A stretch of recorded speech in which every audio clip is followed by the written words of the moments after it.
Lições da Bíblia. Apresentação: Leandro Quadros. Encontramos no capítulo 1 do livro do Apocalipse uma visão muito importante e que nos revela aspectos essenciais do plano de salvação. No capítulo 1, mais especificamente, dos versos 9 até o 20, vemos a Cristo glorificado, vemos o Cristo como sumo sacerdote no santuário celestial. E por que esta visão da pessoa de Jesus Cristo é muito importante? Ela é muito importante, amigo ouvinte, porque mostra Jesus Cristo cuidando do seu povo. Quando lemos Apocalipse, capítulo 1, nós aprendemos que o apóstolo João foi levado para a ilha de Patmos por uma questão política, diríamos assim, e religiosa. Ele havia sido perseguido pelo Império Romano e a razão para isso, de acordo com o verso 9 do capítulo 1, foi porque João decidiu testemunhar sobre Cristo.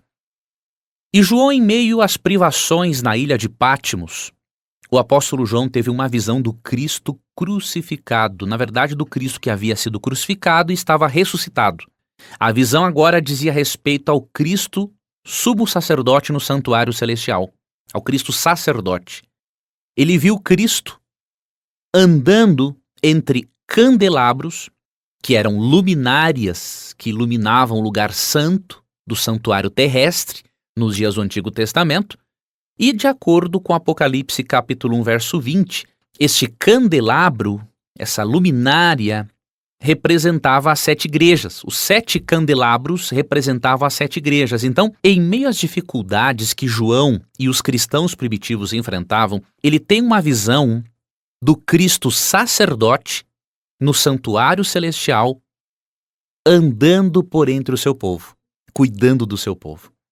Esta visão foi muito importante porque trouxe a João conforto e a certeza da presença e do cuidado de Cristo, mesmo ele estando exilado na ilha de Patmos, e possibilitou que ele transmitisse o mesmo conforto às outras igrejas que estavam enfrentando os mesmos problemas que ele, serem perseguidos por causa da fé.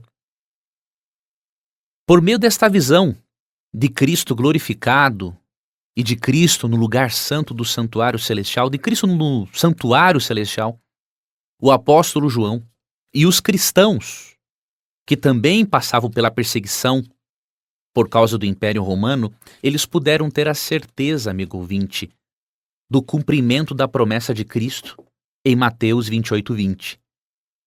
Ele disse: ensinem esses novos discípulos a obedecerem a todas as ordens que eu lhes dei. E lembrem-se disto, estou sempre com vocês até o fim dos tempos. Cristo prometeu que enquanto os seus filhos testemunhassem dele e pregassem do Evangelho, ele estaria com eles até o fim dos tempos. Esta visão de Cristo proporcionou a João a certeza do cuidado e da presença de Jesus. Esta visão de Cristo no santuário celestial foi vital para que ele transmitisse essa mesma esperança para os cristãos. E, ao mesmo tempo, esta visão dele é fundamental para nós, cristãos hoje, entendermos que o mesmo Cristo que se encontra ainda no santuário celestial, ele nos garante a sua presença e o seu cuidado para sermos vitoriosos no conflito contra as forças do mal. Confiemos em Deus, amigo ouvinte, mais do que em nós mesmos. Nos apeguemos a Ele e a nossa vitória será certa, única e exclusivamente pela graça e pelo poder do nosso sacerdote, nosso sumo sacerdote, Jesus Cristo. Você gostaria de receber a programação da Rádio Novo Tempo e também o programa Lições da Bíblia via WhatsApp? Você tem essa oportunidade agora. Você pode acessar ADV, A de amor, D de dado, V de Vitória, adv.st/Rádio Novo Tempo. Ao acessar, você pode cadastrar-se e receber este programa, além de outros conteúdos exclusivos diariamente. Cadastre-se, é grátis, é prático e com certeza você estará também compartilhando esperança com outras pessoas. Daremos hoje continuidade ao nosso estudo do livro do Apocalipse e ainda, amigo ouvinte, permaneceremos no capítulo 1, porque no capítulo 1 há um outro aspecto muito importante da pessoa de Cristo que pode nos trazer muita luz sobre o plano da salvação. Nós percebemos a visão do Cristo glorificado no santuário celestial, ali em Apocalipse capítulo 1, dos versículos 9 até o versículo 20. E nós vamos estudar este trecho para entendermos algo mais sobre o plano de salvação e também o contexto no qual o apóstolo João se encontrava quando ele escreveu o livro do Apocalipse. O apóstolo João escreveu o livro do Apocalipse quando ele estava preso, exilado na ilha de Patmos. Existiam na época de João várias outras ilhas utilizadas pelos romanos como colônias penais para criminosos políticos banidos. E Patmos era uma dessas ilhas. Por causa do testemunho da sua fé, o apóstolo João foi parar nesta ilha rochosa no mar Egeu. Esta ilha tem uns 16 quilômetros de extensão e aproximadamente 10 quilômetros de largura. E João nos revela, amigo ouvinte, no próprio livro do Apocalipse, que ele foi parar nesta ilha exilado exatamente por ter testemunhado acerca de Jesus Cristo. Em Apocalipse 1, verso 9, lemos: Eu, João, irmão e companheiro de vocês no sofrimento, no reino e na perseverança para o qual Jesus nos chama, estava exilado na ilha de Patmos por pregar a palavra de Deus e testemunhar a respeito de Jesus. Então ele estava exilado, foi visto como um inimigo ou um criminoso político porque ele falava do nome de Jesus. E naquela época, amigo ouvinte, era muito difícil a situação porque os cristãos eram obrigados a adorar o imperador. O culto ao imperador era obrigatório. Então muitos cristãos foram martirizados. Foram mortos por não aceitarem adorar o imperador. E João, obviamente, por ter se negado a não testemunhar sobre a pessoa de Cristo, sua morte e ressurreição, acabou sendo exilado na ilha de Patmos. Foi tratado como um criminoso, foi acorrentado, recebia alimentação insuficiente, trabalhava pesadamente e se não o fizesse direito, os soldados romanos açoitavam a pessoa. O livro do Apocalipse, amigo ouvinte, nos mostra que Deus realmente não promete livrar o seu povo do sofrimento, mas promete estar com o seu povo durante o sofrimento. O apóstolo João testemunhou sobre Cristo, mas Cristo não o livrou das privações, da provação e das dificuldades.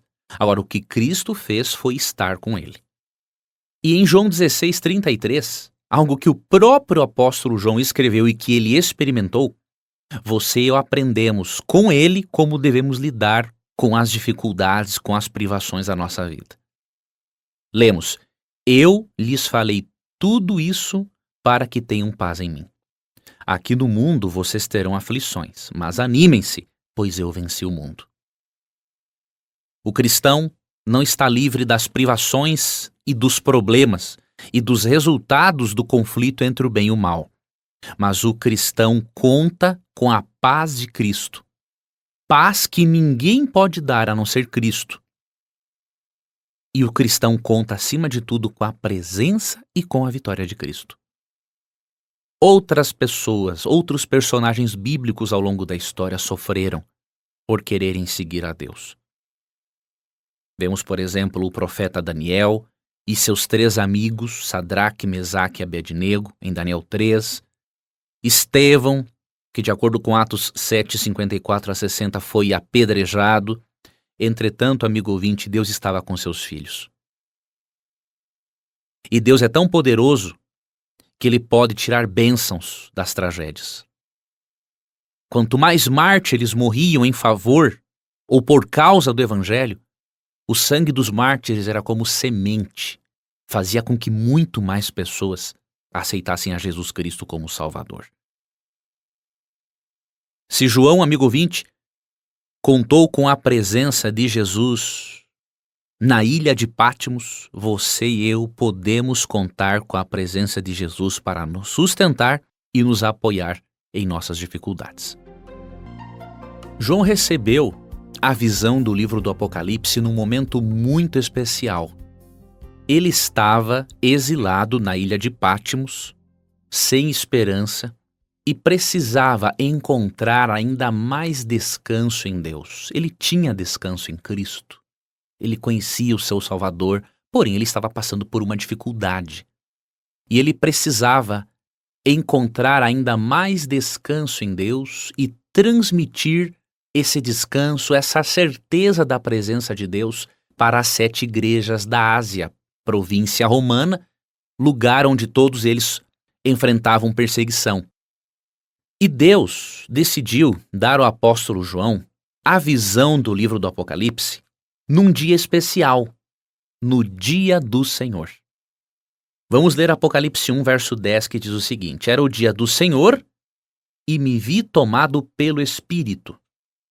De repente ouvi atrás de mim uma forte voz, como um toque de trombeta, e a voz dizia: Escreva num livro tudo o que você vê e envie-o às 7 igrejas nas cidades de Éfeso, Esmirna, Pérgamo, Tiatira, Sardes, Filadélfia e Laodiceia. Esta visão, amigo ouvinte, ocorreu no dia do Senhor. O Espírito Santo tomou João numa visão profética no dia do Senhor e ele teve esta visão do livro do Apocalipse, recebeu a certeza ainda maior da presença e do cuidado de Cristo e pôde transmitir isso às 7 igrejas da Ásia que também estavam passando por perseguição.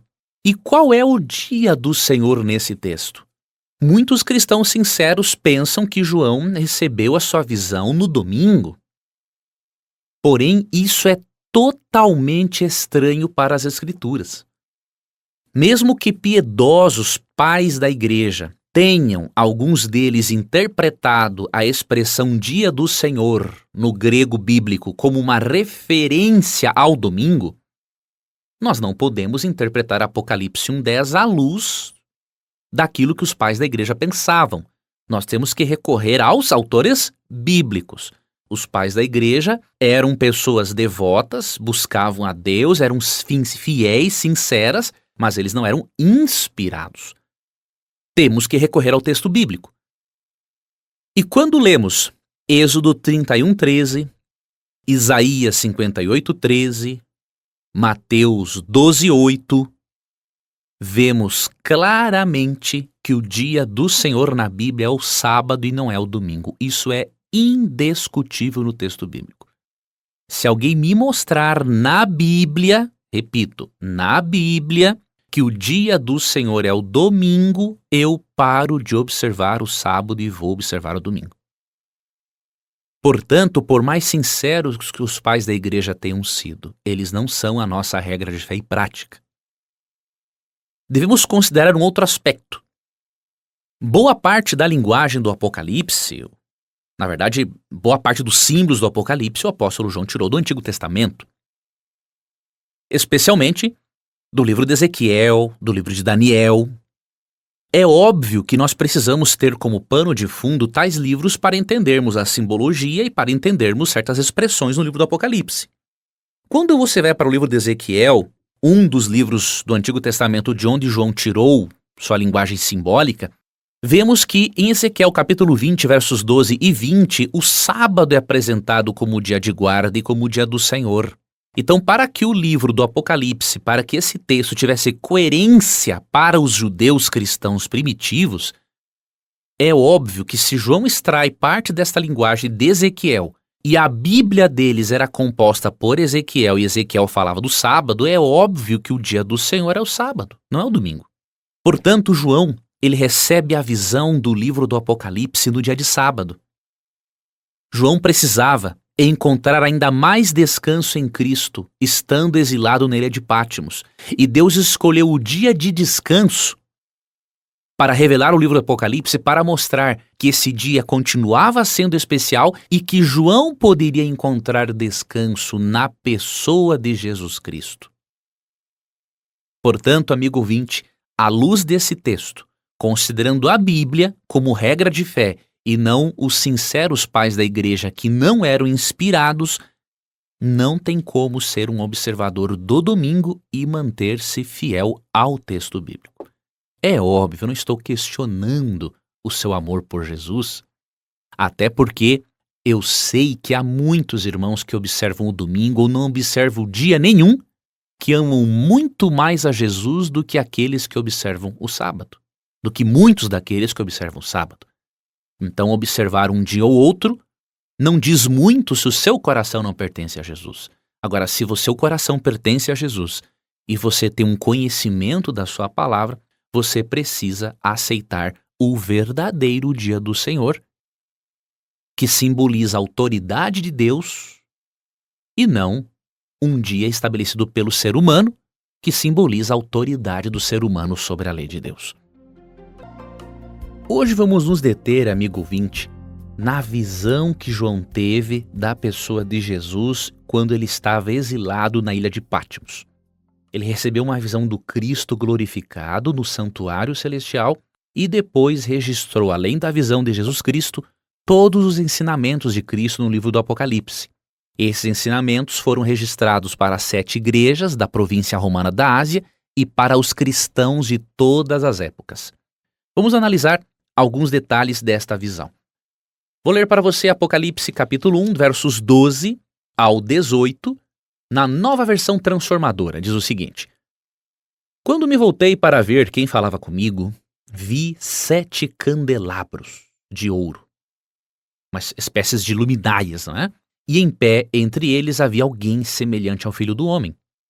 Vestia um manto comprido com uma faixa de ouro sobre o peito. A cabeça e os cabelos eram brancos como a lã e a neve, e os olhos como chamas de fogo. Os pés eram como bronze polido, refinado numa fornalha, e a voz ressoava como fortes ondas do mar. Na mão direita tinha 7 estrelas, e da sua boca saía uma espada afiada de 2 lados. A face brilhava como o sol em todo o seu esplendor. Quando o vi, caí a seus pés como morto. Ele, porém, colocou a mão direita sobre mim e disse: Não tenha medo, eu sou o primeiro e o último. Sou aquele que vive. Estive morto, mas agora vivo para todo sempre, e tenho as chaves da morte e do mundo dos mortos. Esse texto, amigo ouvinte, ele é muito importante, porque nele Jesus Cristo se revela como sacerdote que cuida do seu povo. João viu Jesus vestido como sumo sacerdote. Essa vestimenta que Cristo usa aqui é a vestimenta do sumo sacerdote nos dias do Antigo Testamento. E Jesus é visto como um sumo sacerdote caminhando entre os candelabros. De acordo com Apocalipse, capítulo 1, verso 20, os candelabros representam as próprias igrejas. Diz assim: as 7 estrelas são os anjos ou os mensageiros das 7 igrejas e os 7 candelabros são as 7 igrejas. Quando João tem essa visão de Cristo no santuário celestial andando por entre 7 candelabros ou luminárias, João vê e ele é ensinado por Cristo, é reforçado na mente dele, que Cristo anda com o seu povo a todo momento.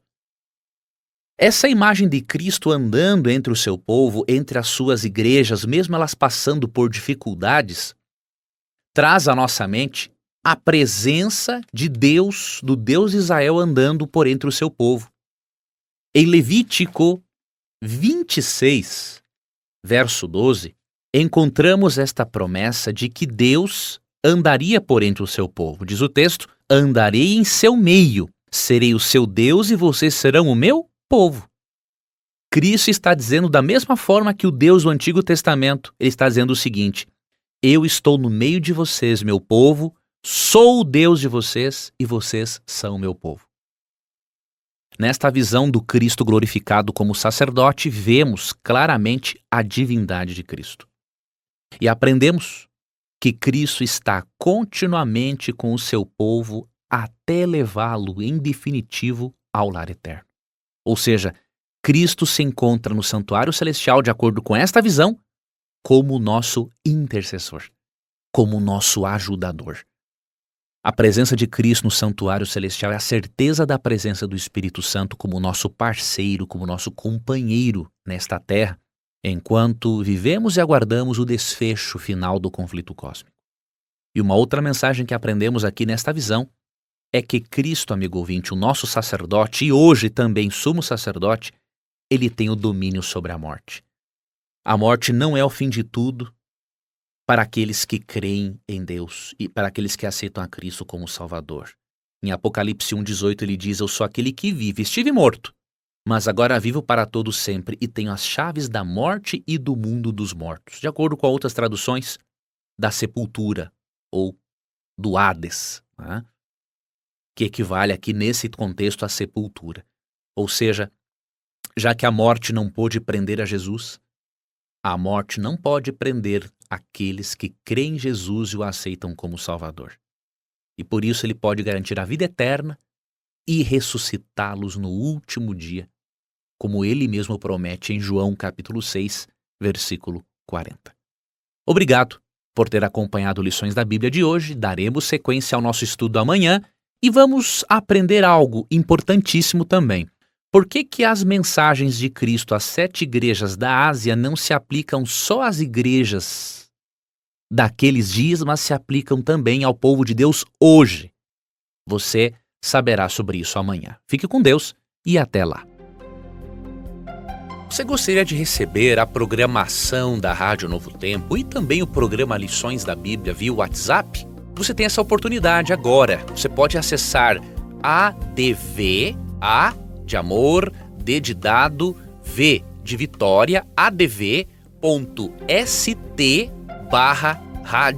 Novo Tempo. Ao acessar, você pode cadastrar-se e receber este programa, além de outros conteúdos exclusivos diariamente. Cadastre-se, é grátis, é prático e com certeza você estará também compartilhando esperança com outras pessoas. Fique com Deus e obrigado por acompanhar mais um programa Lições da Bíblia. Olá, amigo ouvinte, que evidência temos de que devemos estudar o livro do Apocalipse com a metodologia historicista, ou seja, a metodologia que mostra que as profecias se cumprem ao longo da história. O método historicista nos mostra Deus atuando no passado, no presente e no futuro. E nos ensina que não devemos interpretar o Apocalipse como se referindo só ao passado e muito menos só ao futuro. Nós temos evidências no próprio livro do Apocalipse de que as mensagens, por exemplo, do Apocalipse e as mensagens dirigidas às 7 igrejas da Ásia, província romana dos dias de João, elas se aplicam aos cristãos de todas as épocas. E nós temos algumas pistas no próprio livro do Apocalipse. Primeiramente, nós aprendemos aqui em Apocalipse capítulo 1, verso 11, que as 7 cartas escritas às 7 igrejas e o conteúdo do Apocalipse foram escritos originalmente para os cristãos primitivos que estavam passando por grande perseguição. Esses cristãos viviam nas igrejas de Éfeso, Esmirna, Pérgamo, Tiatira, Sardes, Filadélfia e Laodiceia. Entretanto, havia mais de 7 igrejas na província romana da Ásia. O fato de 7 igrejas terem sido selecionadas, lembrando-se de que o número 7 na simbologia bíblica significa plenitude e perfeição, isso mostra que se Deus escolhe 7 igrejas para mandar estas cartas e existiam mais igrejas, é óbvio que estas mensagens não se aplicavam apenas às 7 igrejas, mas a qualquer cristão que estivesse passando por um momento de tribulação, de perseguição e que viesse no futuro a enfrentar algo parecido. Além disso, aprendemos no estudo do Apocalipse que as condições espirituais dos cristãos naqueles dias são praticamente as mesmas dos cristãos de hoje. Então, se eles eram pecadores e nós somos pecadores, se eles enfrentavam perseguições e nós também enfrentamos, se eles precisavam da certeza da presença de Cristo e nós também precisamos, se eles precisavam da certeza da segunda vinda de Cristo e nós também precisamos, é óbvio que as profecias têm uma aplicação e um significado também para o futuro, para os nossos dias. Por isso podemos dizer que as mensagens de Jesus, de João, às 7 igrejas registradas em Apocalipse 2 e 3, elas têm 3 níveis de significados. Elas têm uma aplicação histórica, ou seja, as mensagens foram dirigidas originalmente às 7 igrejas localizadas em cidades ali prósperas da Ásia do primeiro século, mas também para outras igrejas ao redor, porque naquela época eles sofriam por não aceitarem cultuar o imperador. O culto ao imperador romano se tornou obrigatório, então quando um cristão se negava a isso, ele era martirizado, perseguido. No caso do apóstolo João, ele foi exilado na ilha de Patmos. A tradição eclesiástica ensina, isso não está na Bíblia, mas faz parte da tradição eclesiástica, de que possivelmente tentaram matar João num caldeirão de óleo fervente, porém, como não conseguiram e Deus não permitiu que João morresse, ele acabou sendo exilado na ilha de Patmos. Além de uma aplicação histórica, as 7 mensagens, as 7 igrejas têm uma aplicação profética. Como as condições espirituais das 7 igrejas coincidem com as condições espirituais das igrejas de Deus hoje, então essas mensagens são para hoje também. E existe também uma aplicação universal. Já que o livro do Apocalipse foi escrito como uma única carta para ser lida em todas as igrejas, e já que ele se refere à segunda vinda de Cristo, e este é um evento que vai afetar a todos os cristãos de todas as épocas, e isto indica que o Apocalipse é um livro para as pessoas de todas as épocas, que devemos interpretar o Apocalipse de uma perspectiva historicista, entendendo que há sim uma aplicação para o passado, uma aplicação para o presente e haverá uma aplicação do livro do Apocalipse para o futuro.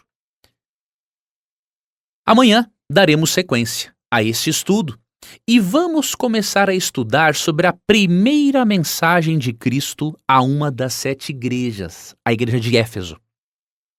Amanhã faremos esse estudo e aí na semana que vem estudaremos o significado de cada uma das demais mensagens enviadas às demais igrejas. Você vai perceber quantas lições preciosas Deus tem para nós, já que nós passamos pelas mesmas condições espirituais que eles passavam naqueles dias. Deus lhe guarde e até o nosso próximo estudo. Hoje estudaremos sobre a primeira carta do apóstolo João à primeira igreja, a igreja de Éfeso, que também era localizada na província romana da Ásia. E na semana que vem, amigo ouvinte, estudaremos as demais mensagens às igrejas. Estudaremos entre hoje e a próxima semana, com exceção de amanhã, que vamos finalizar o estudo dessa semana de uma outra perspectiva. Então, entre hoje e semana que vem, estudaremos as 7 cartas às 7 igrejas. E você vai perceber que já que temos as mesmas condições espirituais dos cristãos primitivos, as mensagens às 7 igrejas têm uma aplicação profética muito importante para os nossos dias, para o tempo do fim. Vou ler para você Apocalipse capítulo 2, dos versos 1 ao 4. Vamos ver que mensagem Cristo dirigiu por meio de João à igreja de Éfeso e vamos ver o que esta mensagem tem a ver conosco nos dias atuais. Vamos ler então Efésios 2, 1 a 4 para começarmos o nosso estudo. Escreve esta carta ao anjo da igreja em Éfeso. Esta é a mensagem daquele que segura na mão direita as 7 estrelas, aquele que anda entre os 7 candelabros de ouro, ou seja, Cristo que está por entre o seu povo. Sei de tudo que você faz. Vi seu trabalho árduo e sua perseverança. E sei que não tolera os perversos. Examinou as pretensões dos que se dizem apóstolos, mas não são, e descobriu que são mentirosos. Sofreu por meu nome com paciência sem desistir. Vemos aqui um elogio. Primeiro, Cristo tem um elogio para a igreja de Éfeso. Éfeso era a maior cidade da província romana da Ásia. E era um centro político, comercial e religioso muito importante para eles. Era um centro religioso e pagão muito forte.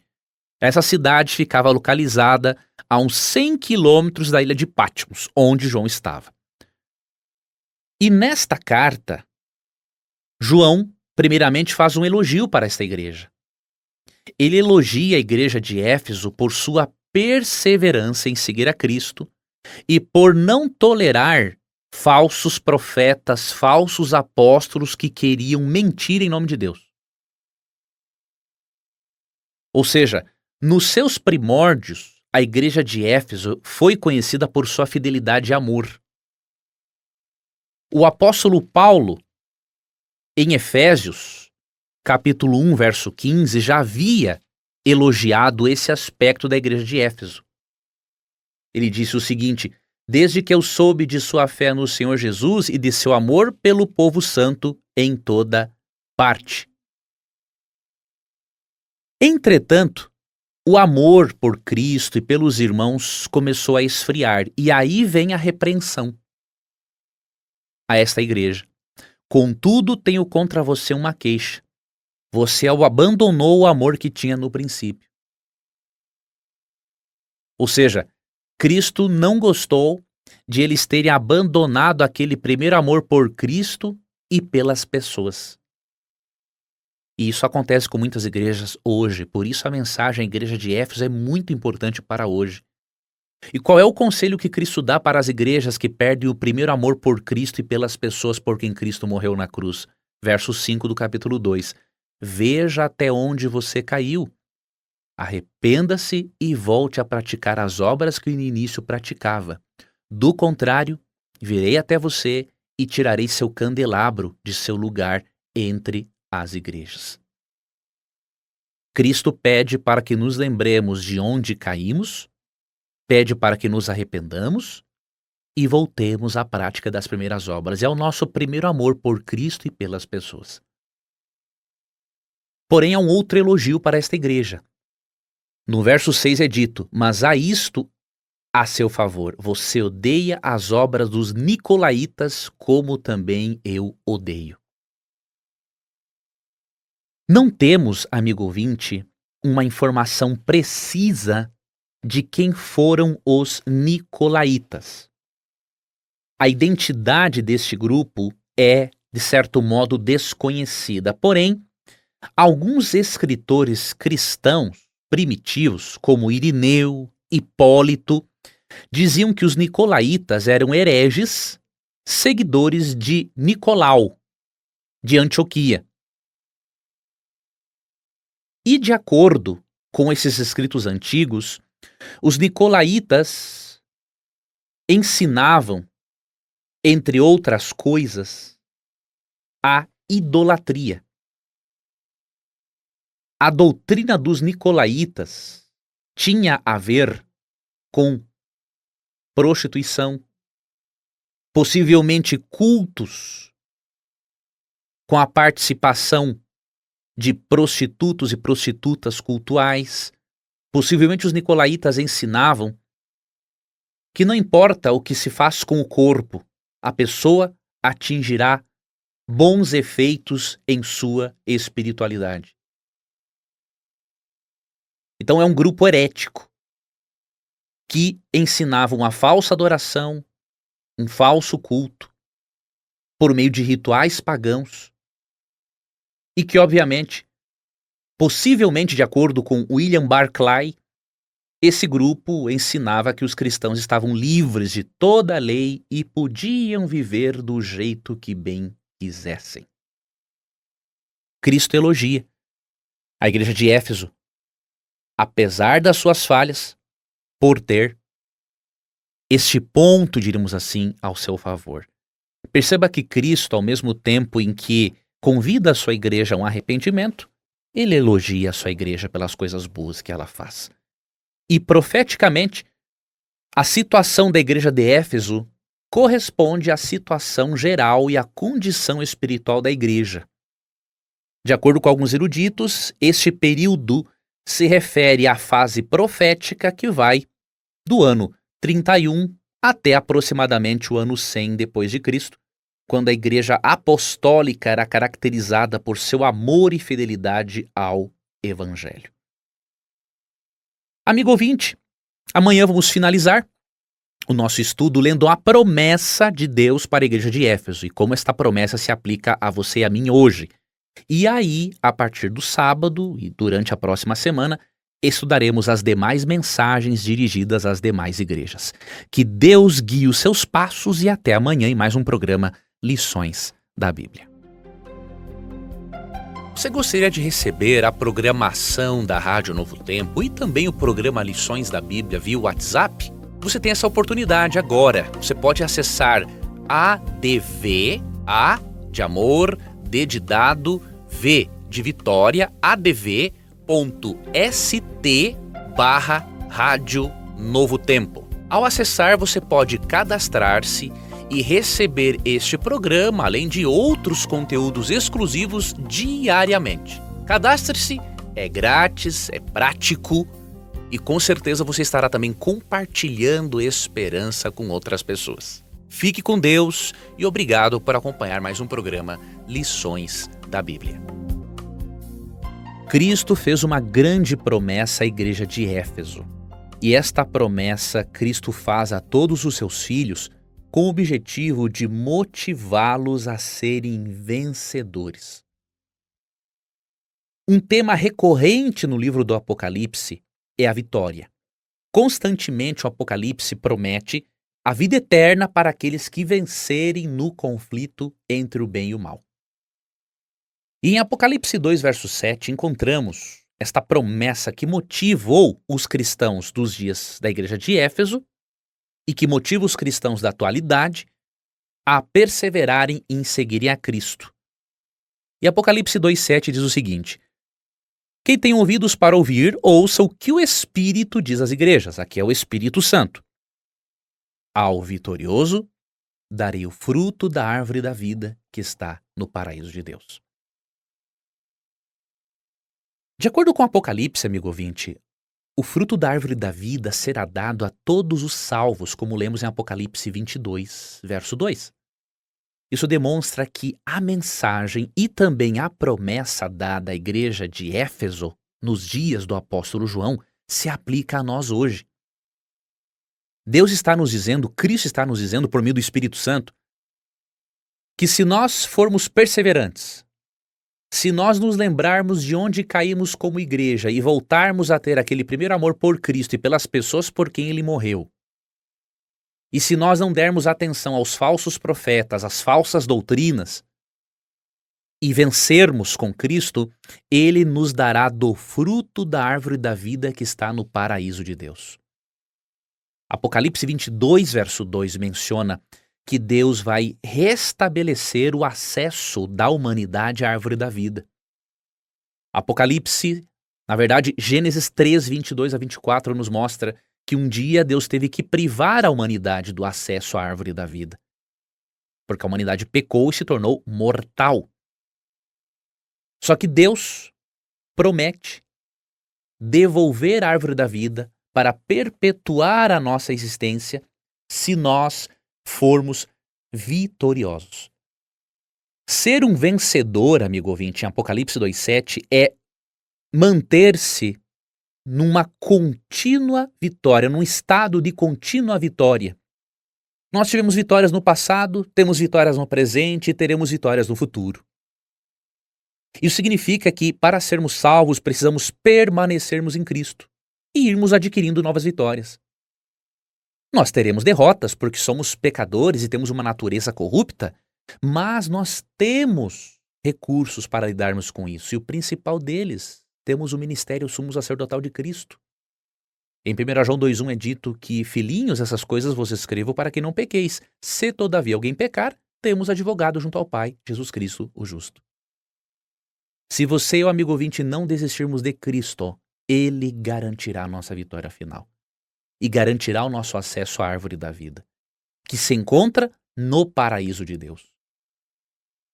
O paraíso de Deus no livro do Apocalipse simboliza o Éden restaurado. Você e eu teremos acesso ao paraíso de Deus, ao Éden restaurado, diríamos assim, ao Éden que Adão e Eva perderam. Desfrutaremos da vida eterna com os nossos primeiros pais, Adão e Eva, num mundo sem pecado. E, de acordo com Apocalipse 22:2, faremos uso da árvore da vida, que será para a cura das nações. A palavra cura, do grego terapeia, significa também manter um estado saudável e se refere à manutenção do estado de saúde e eternidade dos salvos. E, de acordo com Ranko Stefanovic, um comentarista do livro do Apocalipse de Daniel, a cura das nações proporcionada pela árvore da vida se refere também à restauração das relações entre os seres humanos, se refere à derrubada das barreiras linguísticas, étnicas entre a humanidade, porque todos serão uma família no céu. Agradeço muito por sua companhia no Lições da Bíblia desta semana. Que Deus recompense a você por ter separado este tempo para o estudo da Bíblia. E amanhã e ao longo da próxima semana estudaremos o significado das demais mensagens do livro do Apocalipse para as 7 igrejas da Ásia e o que essas mensagens têm a ver com a igreja nos dias de hoje. Um forte abraço e um bom final de semana.